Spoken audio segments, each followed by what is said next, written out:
상황이 정말 짜증납니다. 시아버지가 정장 차림으로 나타난 걸 보고 이런 사람일 줄은 몰랐습니다. 의견 차이가 나서 주변 사람의 시선을 왜 이렇게 신경 써야 하지? 하는 생각이 듭니다.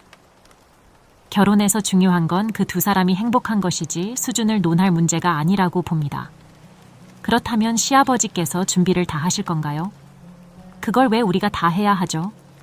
이런 질문은 피하고 싶었지만 남편의 아들이라도 집을 마련하고 온 줄 아냐고 물어보지 않을 수 없었습니다. 우리는 간단하게 결혼식을 하자는 건데 왜 이렇게 복잡하게 만드는 거죠? 이 이야기는 최영수 씨와 그의 아들 최기환 씨에 관한 것입니다. 최영수 씨는 평소 아들이 사랑하는 사람과 결혼하길 원했습니다. 그러나 아들이 아무리 좋아해도 결혼을 강행하면 아들과 함께 지옥 같은 삶을 살게 될 것이라는 생각에 상견례에서 자리를 떠났습니다. 최영수 씨는 60년의 삶을 살면서 그날의 기억이 아직도 아프다고 말합니다. 그는 이렇게 복잡한 가족과 엮이고 싶지 않습니다.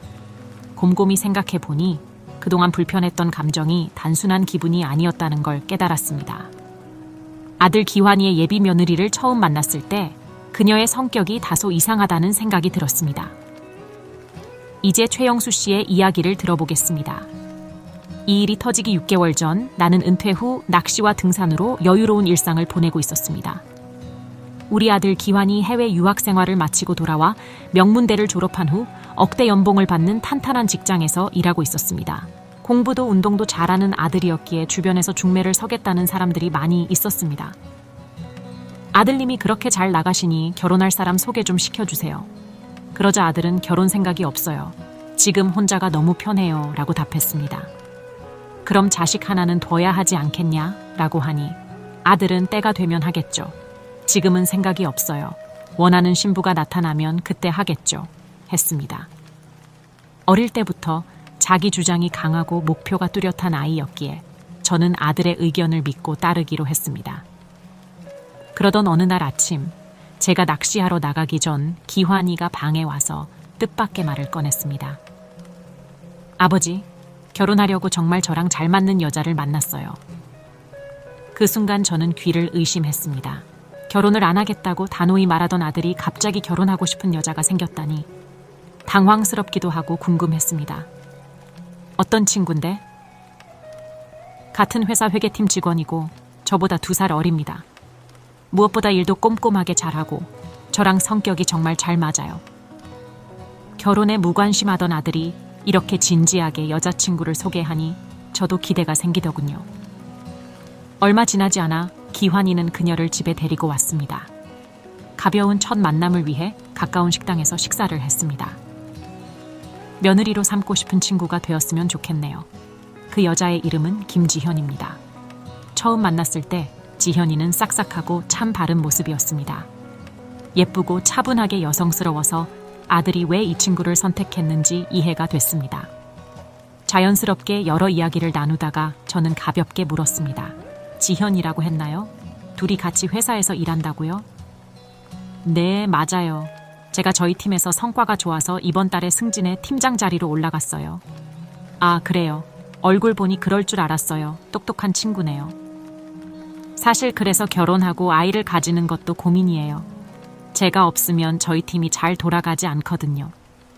지현이는 정말 일을 열심히 하며 저를 많이 배웁니다.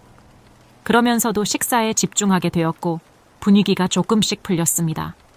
얼마 후 아들과 술 한잔하며 결혼 이야기를 나누게 되었습니다. 기환아, 너 모아둔 돈 얼마 있니? 회사 다니면서 어찌저찌 모은 돈이 1억 정도 있어요. 지현이는 5천만 원 정도 모았다고 하던데 아들이 제대로 일한 지 얼마 안 됐는데도 열심히 모았다는 생각에 대견스러웠습니다. 그래서 결혼할 때 주려고 조금씩 모은 돈을 건네며 말했습니다. 많지는 않아도 너 결혼할 때 주려고 아버지가 조금씩 모은 거다. 아, 아버지, 이런 거 안 주셔도 돼요. 받아라. 많지도 않아. 결혼할 때 이것저것 사고 집 알아보려면 생각보다 돈이 많이 들거든. 2억으로 집까지 다 할 수 있을지 모르겠다. 아버지 조금 부족하더라도 전세로 시작해서 조금씩 모으고 늘려봐야죠. 살면서 그런 재미도 있는 거니까. 감사합니다, 아버지. 잘 살아볼게요. 그런데 상견례 날짜는 아직 얘기 안 해봤니? 아, 맞다 아버지. 지현이 부모님께서 우리 둘 다 나이가 많으니 최대한 서두르자고 하셨어요. 그래, 그럼 서둘러 준비해봐. 상견례 날짜는 잠시만 달력 좀 보자. 아, 아버지, 상견례 날짜는 10월 10일이고 안양에서 보기로 했어요. 저는 아들의 일방적인 상견례 통보에 당황스러워 물었습니다. 안양에서 왜 해? 지현이 부모님이 그쪽에 사시고 그날이 괜찮다고 하셔서요. 아, 그래서 이미 결정이 난 거야? 상견례는 원래 여자 쪽에 맞추는 거라고 들었어요. 그게 맞지 않아요? 어디서 하느냐가 뭐가 중요하겠니? 그래, 알겠다. 그렇게 하자고 말씀드려. 결혼하기 전부터 사돈과 이런 걸로 기싸움을 하고 싶지 않았습니다. 가장 중요한 건 아들이 결혼해서 잘 사는 것이기 때문입니다. 제 아내는 작년에 유방암 수술을 받고 몸이 안 좋았고 병원에 누워 있습니다. 수술 후 나온 조금의 국가 지원금과 일하면서 여기저기서 긁어 모은 돈 2억 정도를 아들에게 주었습니다. 아내도 상견례 자리에 참석하면 좋았겠지만 건강 상태가 좋지 않아서 사돈과 따로 통화만 하고 결혼식장에서 보기로 했습니다. 저는 상견례를 위해 지난주에 백화점에서 양복을 사고 새 구두도 마련했습니다. 얼마 만에 입어보는 양복인지 모르겠습니다. 직접 입어보니 마음이 두근거렸습니다. 상견례가 처음이니 다들 서먹서먹할 텐데 어떤 말을 꺼내야 할지 고민이 되어서 인터넷 검색도 하고 지인들에게 물어보기도 하며 설레이는 마음으로 기대하고 있었습니다. 그렇게 드디어 상견례 날이 다가왔습니다. 그날 아침 저는 일찍 일어나 옷을 차려입고 머리도 깔끔하게 정리했습니다. 과하지 않으면서도 단정하게 보이려고 최대한 신경을 썼죠. 이 정도면 괜찮겠지 하면서도 혹시 너무 격식을 차린 게 아닌가 걱정되기도 했습니다. 결혼은 두 사람만의 일이 아니라 양가의 첫 만남이기에 그만큼 중요한 자리라는 걸 잘 알고 있었습니다. 그래서 작은 부분까지 신경을 안 쓸 수 없었습니다.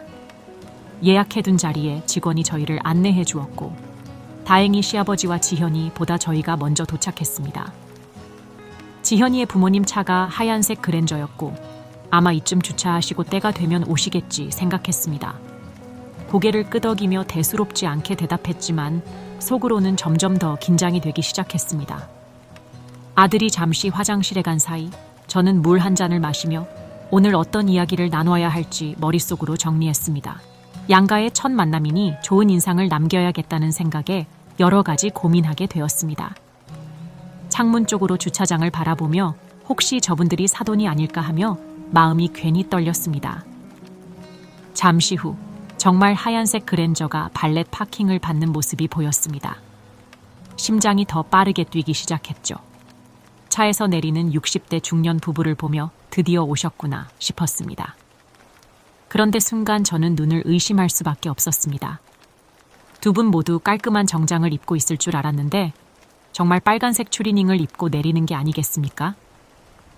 두 분은 커플 내복처럼 보이는 딱 달라붙는 빨간색 추리닝 패션을 입고 식당 문을 열고 들어왔습니다. 제 쪽으로 걸어오는데 표정 관리를 할 수가 없어서 일단 그냥 못 본 척했습니다. 웃으면서 농담처럼 던진 시아버지의 말을 듣는 순간 저는 속으로 복잡한 감정이 들었습니다. 가족이 될 사람이끼리 솔직하게 지내자는 말은 이해되지만 결례라는 첫 만남에서 이렇게 편하게 나오는 게 과연 맞는 걸까 싶었죠. 저도 모르게 온 매무새를 다시 한번 점검하면서 이 자리가 어떻게 흘러갈지 걱정이 되기 시작했습니다. 그래도 첫 가족과의 첫 식사 자리이니 분위기를 망치지 않으려고 했습니다. 표정 관리에 신경을 쓰며 말했습니다. 일단 앉으시죠. 요즘 인기 있는 메뉴라고 해서 미리 코스 요리로 준비해놨는데 괜찮으실지 모르겠습니다. 저희도 한식을 좋아해서 괜찮습니다. 코스 요리가 차례로 나오며 식사에 집중했고 어색했던 분위기가 조금씩 풀리기 시작했습니다. 시아버지는 은퇴하셨다고 들었는데 요즘은 어떻게 지내십니까? 지현 아빠는 요즘 골프가 유일한 낙이에요. 주말마다 필드에 나가서 살아요. 아, 뭐 골프 치고 집에서 TV 보며 쉬죠. 은퇴하면 다 비슷하지 않습니까? 큰일 없공 제 일이 맞습니다. 저도 은퇴하고 낚시하는 게 유일한 취미입니다. 그 재미로 삽니다. 그 순간 시아버지는 갑자기 저를 바라보며 웃음을 터뜨렸습니다. 아, 낚시요? 저는 그런 거 질색입니다. 그거 참 시간만 낭비하는 거 아니겠습니까? 라는 시아버지의 말은 지나치게 캐주얼했으며 마치 저를 그냥 친한 친구 대하듯 한 모습이었습니다. 저는 불편했지만 웃으며 맞장구를 쳤습니다. 아, 지루하다고 느낄 수도 있죠. 사람마다 다르니까요. 그런데 저는 그 기다리는 시간이 멍 때리면서 힐링이 됩니다. 저는 당황했지만 최대한 표정 관리를 하려고 노력했습니다. 시아버지는 자신의 말이 남에게 어떻게 들리는지 전혀 신경 쓰지 않는 것 같았습니다. 처음 옷차림에서 느껴졌던 것처럼 그의 말과 행동에서도 기본적인 예의가 없다는 생각이 들었습니다. 그래도 분위기를 망치지 않으려고 대화에 집중했고 식사가 이어지면서 자연스럽게 자녀들의 결혼 준비 이야기로 흘러갔습니다. 요즘 애들은 정말 결혼을 늦게 하는 것 같아요.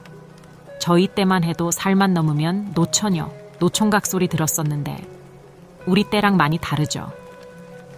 지현이 친구들만 봐도 결혼을 아예 안 하는 애들이 참 많더라고요. 여자 능력 있으면 굳이 결혼을 해야 하나 싶어요. 사실 이때 시아버지는 하고 싶은 말을 꺼냈습니다. 결혼식 말인데 그냥 친인척들 부르고 스몰 웨딩으로 하는 게 낫지 않겠습니까? 뭐하러 큰돈 쓰고 복잡하게 합니까? 요즘 세상에 그런 거 다 의미 없잖아요. 상황이 갑작스럽게 바뀌자 저는 태어난 척 대답했습니다. 글쎄요. 결혼식은 모두에게 중요한 행사니까 애들의 의견도 중요하니까요. 그 부분은 좀 더 생각해 봐야 하지 않을까요? 솔직히 복잡한 결혼식보다는 간단하게 가족끼리 모여서 식사하는 게 더 낫지 않습니까? 결혼이란 게 서류 한 장 쓰고 끝나는 건데 뭐 하러 그렇게 돈 쓰고 난리예요? 저의 의견은 아예 무시된 듯 보였습니다. 저는 특별한 이유가 있지 않은 한 아들의 결혼식은 남들이 하는 것처럼 하고 싶었습니다. 시아버지의 말투에서 느껴지는 가벼움과 무례함은 도를 넘은 것 같았지만 저는 최대한 침착하게 대응하려 했습니다. 아무리 그래도 한 번뿐인 결혼식인데 제대로 올려야 하지 않겠습니까? 아이 참, 사돈은 참 갑갑하네요. 상견례에 정장으로 오신 걸 보고 알았지만 이렇게 꽉 막힌 사람일 줄이야. 한번 생각해 보세요. 요즘 시대가 어떤 시대인데요? 결혼식에서 돈 벌어 치려는 건가요? 그거 다 돈 낭비입니다. 그냥 차라리 간단하게 하고 그 돈으로 애들 집이라도 도와주는 게 낫지 않습니까? 저는 어처구니가 없어서 할 말을 잃었습니다. 처음에 농담으로 던진 말인 줄 알았는데 이제는 고집처럼 보였고 옆에 있는 다른 시아버지도 불편해 보였습니다. 하지만 남편의 이런 행동이 한두 번이 아닌 듯 체념한 듯 보였습니다. 너희는 어떻게 생각하니? 저는 집에 욕심 없어요. 결혼식 줄이고 아낀 돈으로 집 말고 여행비로 쓰면 좋을 것 같아요. 아빠 말씀처럼 형식보다는 제 행복이 더 중요하니까요. 오빠는 어때? 지연의 천연덕스러운 대답에 순간 멈칫했지만 나는 그래도 결혼식은 해야 하지 않을까 하는 생각이 들었습니다. 우리 둘만 좋자고 하는 게 아니라 부모님들 모시고 친구들도 초대하는 자리잖아. 오빠, 우리 얘기했었잖아. 결혼식, 이런 거보다 좀 더 실용적인 걸 선택하자. 부모님도 그게 더 좋다고 하시고 우리 행복이 더 중요한 게 맞긴 맞잖아. 우리 때문에 형식적으로 하는 거라면 굳이 할 필요 없어요. 그냥 가족끼리 소소하게 식사 대접하면 그만이죠. 결혼식 날짜를 논의해야 할 자리에서 시아버지의 황당무계한 의견으로 대화는 산으로 가버렸습니다. 사돈은 이게 무슨 상황입니까? 지금 애들 결혼식을 안 시키겠다고? 기완 오빠 무슨 말이라도 해봐. 지현아, 나도 이건 이해할 수 없는 부분이야. 이렇게까지 무당할 생은 없다. 미안해. 앞으로 연락 안 했으면 좋겠다. 그렇게 1시간도 채 안 되는 시간 동안 상견례는 치열하게 끝났고 최영수 씨와 아들 기완은 아무 말 없이 택시를 타고 집으로 향했습니다. 최영수 씨는 머릿속이 복잡했습니다. 이렇게까지 하고 싶지는 않았지만 사돈의 무례를 참아 넘기기엔 한계를 넘어섰습니다. 그 자리에서 결단을 내릴 수밖에 없었던 건 아들이 겪게 될 불행이 너무도 명백했기 때문입니다. 조용히 흐르는 차 안의 정적 속에서 최영수 씨는 아들 기환을 바라보며 조심스럽게 입을 열었습니다.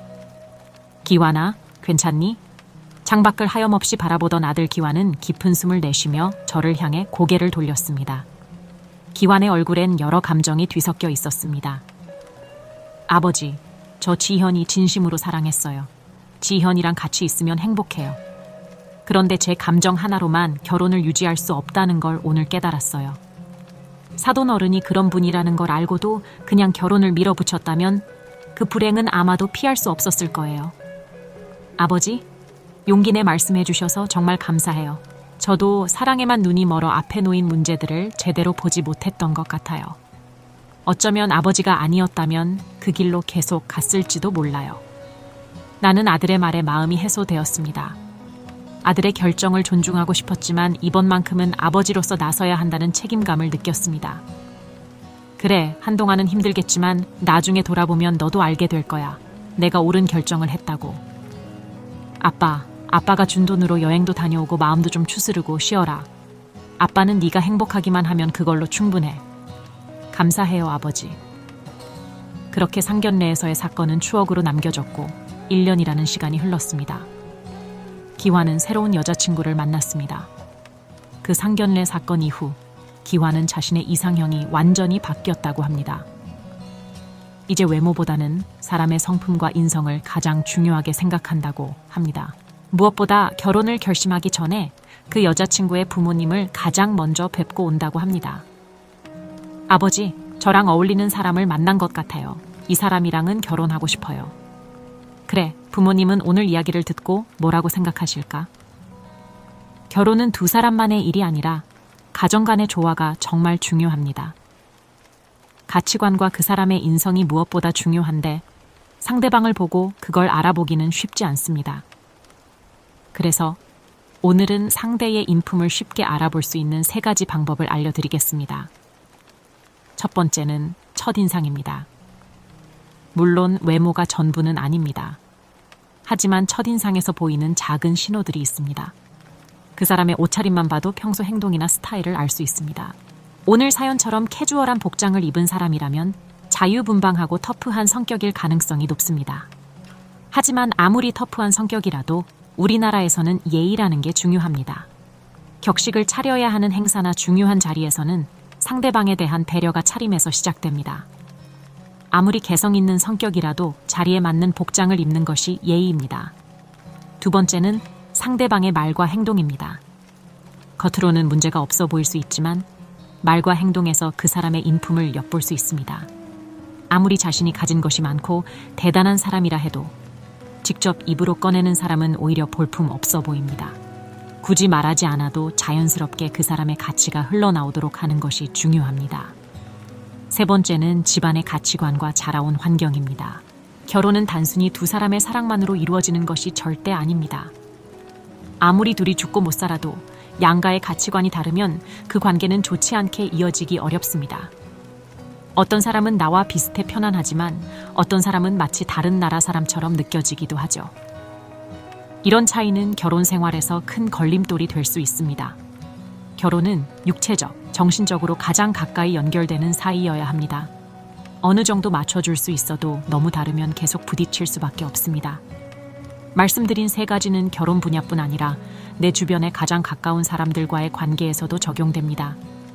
갈등이 반복된다면 한번 점검해보면 좋습니다. 나와 맞지 않는 사람을 억지로 바꾸려 하기보다는 적당히 거리를 두는 것이 현명할 수 있습니다. 무엇보다 내 행복이 가장 중요하니까요. 오늘 이야기가 도움이 되셨다면 좋아요와 구독 부탁드립니다. 앞으로도 지혜로운 이야기로 찾아뵙겠습니다. 남은 시간도 좋은 하루 되세요. 감사합니다.